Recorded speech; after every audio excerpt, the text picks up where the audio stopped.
Assalamualaikum warahmatullahi wabarakatuh. Salam budaya, salam rahayu, salam waras. Sedulurku sekalian, selamat berjumpa kembali dengan saya Kang Jenggo di channel Tenggarnesia. Kali ini kita akan melanjutkan kisah kita tentang perjalanan Islam Nusantara. Kita akan mengupas tentang keberadaan makam Syekh Hasanuddin Qura di Kerawang. Tapi sebelumnya sedulur sekalian, saya mohon panjenengan memberi dukungan kepada Tenggarnesia Channel dengan memberikan subscribe, like, dan komen. Dan juga bila panjenengan anggap video ini bermanfaat, silahkan bagikan kepada yang lain.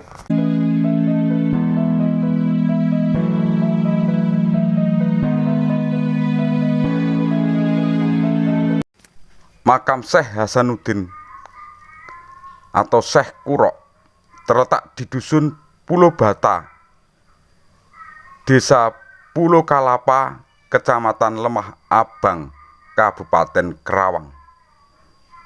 Lokasi makam penyebar agama Islam tertua ini, yang menurut kronologi waktu lebih dahulu dibandingkan Wali Songo, terletak sekitar 30 km di sebelah timur laut kota Karawang.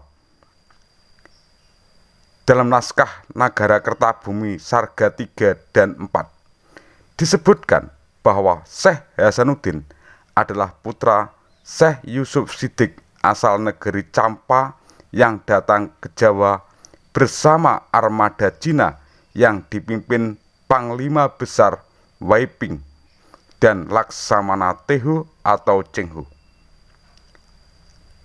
Syekh Hasanuddin turun dan tinggal di Karawang. Setelah menurunkan Syekh Hasanuddin di Karawang, armada Cina dikisahkan ke Bandar Muara Jati di Cirebon, menjalin persahabatan dengan Sah Bandar Ki Gedeng Tapa, dan membangun menara mercusuar di pantai Muara Jati.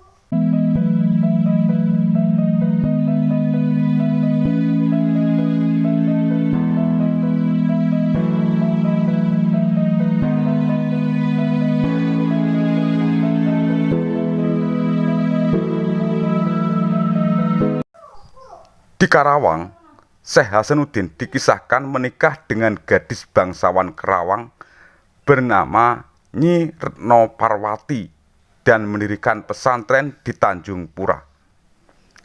Pendirian pesantren diperkirakan pada tahun 1418 Masehi, yaitu setahun setelah kunjungan armada Cina di bawah Laksamana Chenghu yang kelima pada 1417 Masehi.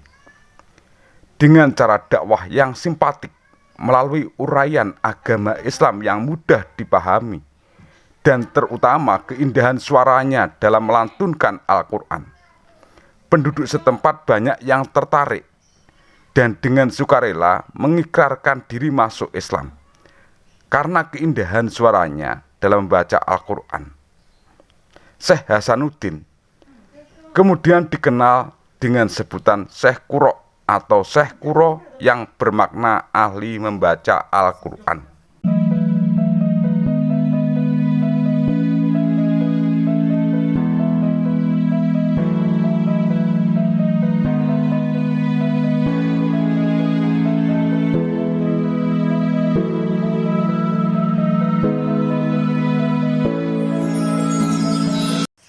Sedulurku, Bandar Karawang, tempat dakwah Syekh Hasanuddin, adalah salah satu pelabuhan penting Kerajaan Pajajaran. Karena selain menjadi jalur utama perniagaan ke pelabuhan Sunda Kelapa, juga menjadi jalur utama persimpangan jalan dari ibu kota Pakuan Pajajaran ke Kawali hingga Galuh Pakuan.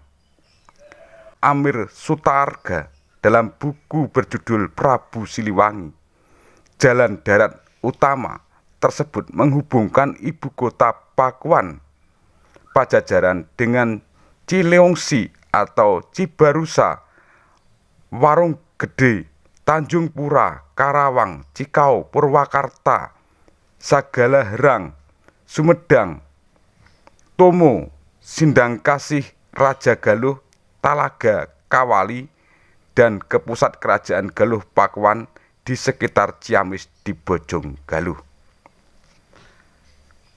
Mengingat letak Bandar Karawang yang strategis bagi kerajaan Pajajaran, kegiatan dakwah Islam yang dilakukan Syekh Hasanuddin di Karawang segera meresahkan Prabu Onggolarang atau Anggalarang, penguasa Pajajaran. Syekh Hasanuddin diminta menghentikan kegiatan dakwahnya dan diperintah untuk meninggalkan Karawang. Syekh Hasanuddin mematuhi perintah Prabu Anggalarang untuk meninggalkan Karawang dan pergi ke Malaka. Ketika berpamitan kepada Ki Gedeng Tapa, Sah Bandar Muara Jati Cirebon, Syekh Hasanuddin dipercaya untuk mendidik Nyi Subang Larang, putra Ki Gedeng Tapa, untuk diajari agama Islam di Malaka. Tak lama di Malaka, Syekh Hasanuddin dikisahkan kembali ke Karawang dan mendirikan langgar atau musola tidak jauh dari pelabuhan. Seperti semula, dakwah Syekh Hasanuddin mendapat sambutan penduduk setempat. Sebentar saja, langgar itu sudah berkembang menjadi pesantren tempat penduduk belajar agama Islam. Berita tentang dakwah kembalinya Syekh Hasanuddin di Karawang membuat marah Prabu Anggalarang yang pernah melarang dan mengusirnya. Prabu Anggalarang kemudian mengirim putra mahkota Raden Pamanah Rasa untuk menutup pesantren Syekh Hasanuddin. Namun saat sampai di pesantren Karawang, Raden Pamanah Rasa justru terpesona oleh keindahan suara Nyi Subang Larang yang sedang membaca Al-Quran. Akhirnya, Raden Pamanah Rasa mempersunting Nyi Subang Larang dan tidak menutup pesantren Karawang.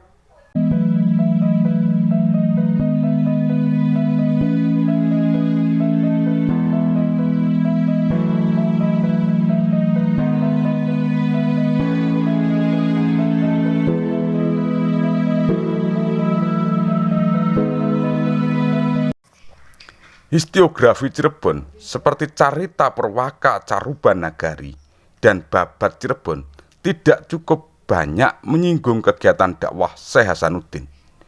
Kemudian sumber historiografi itu lebih banyak mengisahkan kisah murid Syekh Hasanuddin Nyi Subang Larang dan keturunannya seperti Pangeran Walang Sungsang, Nyi Larasantang, dan Kian Santang yang dikenal sebagai penyebar Islam paling gigih di Jawa Barat, yang dilanjutkan oleh putra Nyi Larasantang yang bernama Syarif Hidayatullah Sunan Gunung Jati.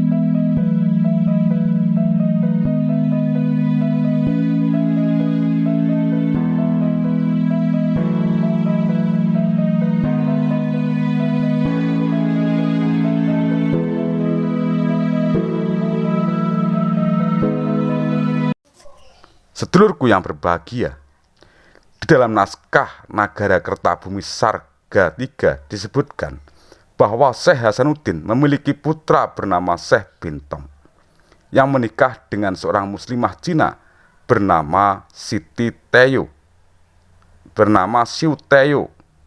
Syekh Bintong dikenal sebagai juragan kaya raya dan tinggal di Gresik. Syekh Bintong memiliki putra bernama Nyi Retno Siubanci, diperistri Prabu Brawijaya V, Raja Majapahit yang menurunkan Raden Patah Sultan Demak. Jika sumber naskah Negara Kertabumi ini otentik, berarti Syekh Hasanuddin atau Syekh Kuro Karawang adalah kakek buyut Raden Patah Sultan Demak dari jalur ibu. Demikianlah karena dianggap sebagai peletak dakwah Islam pertama di Jawa Barat, makam Syekh Hasanuddin sampai sekarang dijadikan salah satu pesiaran yang penting oleh umat Islam yang datang dari berbagai penjuru daerah di Nusantara.